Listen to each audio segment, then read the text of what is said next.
While having the ability to feel emotions of others can be a helpful tool in life, sometimes being a super empath, or any empath for that matter, can come with its difficulties. Not only can this sixth sense become extremely exhausting and taxing on an empath's social battery, but it can also affect their lives in many other negative ways, all in which we discuss in today's video. Welcome back, Psycho! Today we'll be talking about the downsides of being a super empath that no one talks about. Before we start, have you liked and subscribed to the channel? Go ahead, and be sure to click the notification bell while you're there so that you never miss a video. Alright, jumping right into the video, starting with number 1. You feel like you're always putting on an act. Since super empaths have deep intuitive knowledge and understanding of how others are feeling at times, they can easily change the way they act in order to fit in with the general energy of others. In fact, not only are super empaths able to do this, but they actually have an automatic tendency to put on an act in order to make others feel happy and comfortable in their presence. For example, a high-energy group may cause a super empath to become the clown to get a rise out of everyone, while in a more mellow group, the super empath may become slow-moving and gentle. While the act of absorbing the emotions of others can easily serve as one of an empath's greatest strengths, as it allows them to create deep connections with others by relating to them on their level, it can also be considered one of a super empath's biggest burdens. This is because when you spend your day fluctuating moods and personalities according to those around you, you can seemingly forget who you are when you're no longer influenced by the energies of others. This can make it especially difficult for empaths to fully distinguish their emotional opinions on matters compared to that of others. Plus, it can also make others question the genuinity of the super empath's true personality, as close friends and family may pick up on the fluctuating personalities depending on who's around. Number 2. You feel called to help every single person you meet. This is when empaths of all kinds begin to question whether high empathetic abilities are considered a blessing or a curse. While it's extremely rewarding for a super empath to be able to really help someone out of a sticky situation, it's easier said than done. In fact, it's not the act of helping that's difficult, it's knowing when to stop putting your energy into the same situation, and knowing when to stop taking on new problems that need to be solved. Empaths of all kinds have an intuitive push to not only feel out when others need a helping hand or a listening ear, but to immediately jump into action and wipe people's worries clean. Family, friends, and even strangers on the street, an empath would never hesitate to run into action. However, there comes a time when helping becomes less rewarding and more taxing on the energy of the empaths themselves. This is why setting boundaries around empathetic abilities is so incredibly important for the mental health and the well-being of these intuitive creatures. Super empaths need to know that they aren't being called to solve the world's problems. Number 3. You only want to see the good in people.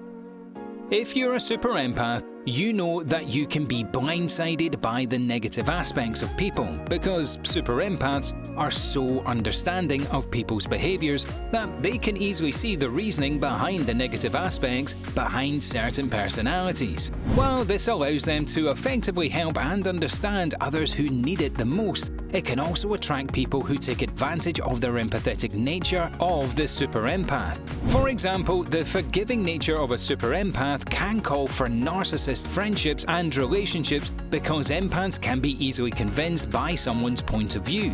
Since narcissists are so reliant on people who can easily be persuaded and forgiving, an empath tends to be their perfect prey. This somewhat biased nature can also make super empaths seem like they are in some ways playing devil's advocate by sticking up for people who have done wrong in the past. While empaths are never trying to stir the pot, they do want to make it clear to other people that poor choices don't always make someone a bad person. But on the flip side, super empaths need to understand that not everyone has their best intentions in mind, and sometimes poor choices are a great reason to distance themselves from others. Number 4. You can become easily distracted in social settings.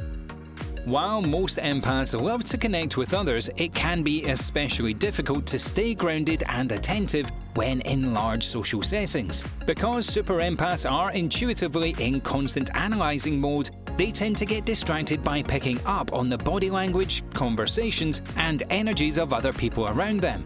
Although most empaths are great communicators in small groups and one-on-one settings, too many energies in one place can be especially difficult for a super empath to navigate through.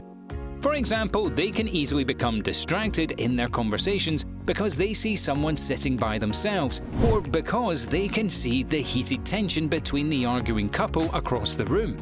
In fact, a perfect place for a super empath at a large social gathering would be on the sidelines watching people interact. This is because large groups are not only distracting, but too much socializing for a super empath can quickly drain their social battery and have them feeling exhausted. Number 5. You can't shut it off. Although some experienced intuitives are able to set the proper boundaries around their empathetic gifts, most empaths and super empaths have their empathetic gifts on autopilot. This means even if an empath is overburdened with obligations, they have no means of saying no to new opportunities that require their empathetic abilities. They can be running late for picking up their children from school and still make time to help the old lady cross the road because they can imagine what it's like being in her shoes. This lack of empathetic control can also cause super empaths to know things that others wouldn't want them to know otherwise. For example, a super empath may call their friend out of being noticeably annoyed and unhappy in a romantic relationship before their friend was willing or able to see it for themselves. And since emotions are a touchy subject for some people, being called out on your feelings before you truly understand them can make people feel extremely vulnerable and uncomfortable, even if the empaths see the situation as blatantly obvious. So, in other words, for a super empath to not fully understand how to use their empathetic abilities to their advantage, it's similar to being a slave to their gifts rather than a master of them. And number 6. You may feel the physical symptoms of others. Many super empaths are also what is known as a physical empath. That's right, some super empaths not only pick up and absorb the emotions of others, but they can also feel the physical pain of people around them. For example, if a super empath spent the day with a co-worker who was complaining about a migraine, they can be sure that they will feel some pressure in their head as well. Some super empaths can actually feel a physical symptom when watching a movie or listening to a story when someone is injured or sick. This is why it's advised for super empaths to avoid watching violent news and gory films altogether. While it can definitely be annoying to unwillingly feel the physical sensations of others' suffering, it's not always the negative symptoms of others that affect this rare empath. In fact, they can feel positive physical emotions like the feeling of euphoria when spending time with a new honeymoon phase couple or the energizing feeling of having a motivated gym partner. It's when a super empath can use their gifts to their advantage that they can truly find happiness in their power.